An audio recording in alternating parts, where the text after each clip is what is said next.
Subscribe and share my channel Sudarsana. Shri గురుభ్యో నమః. శ్రీ పంచాయుధ స్తోత్రము.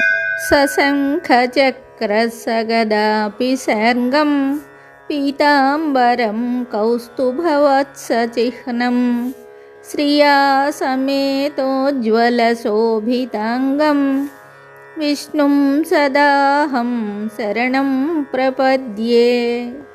స్ఫురత్సహస్రారశిఖాతితీవ్రం సుదర్శనం భాస్కరకోటితుల్యం సురద్విషాం ప్రాణవినాశి విష్ణోః చక్రం సదాహం శరణం ప్రపద్యే.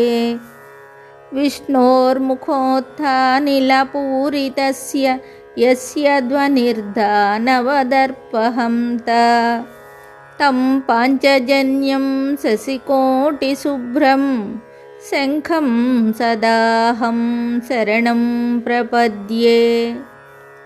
హిరణ్మయీం మేరుసమానసారాం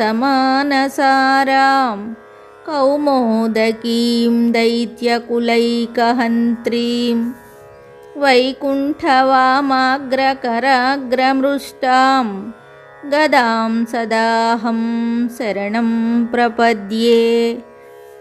యజ్ఞానినాదశ్రవణాత్ సురాణాం చేతాంసి నిర్ముక్తభయాని సద్యః భవంతి దైత్యాసని బాణవర్షైః శార్ంగం సదాహం శరణం ప్రపద్యే. రక్షోసురాణాం కఠినోగ్రకంఠశ్చేదక్షరత్క్షోణితదిగ్ధసారం తం నందకం నామ హరేః ప్రదీప్తం ఖడ్గం సదాహం శరణం ప్రపద్యే. ఇమం హరేః పంచమహాయుధానాం స్తవం పఠేద్యోనుదినం ప్రభాతే సమస్త దుఃఖాని భయాని సద్యః పాపాని నశ్యంతి సుఖాని సంతి.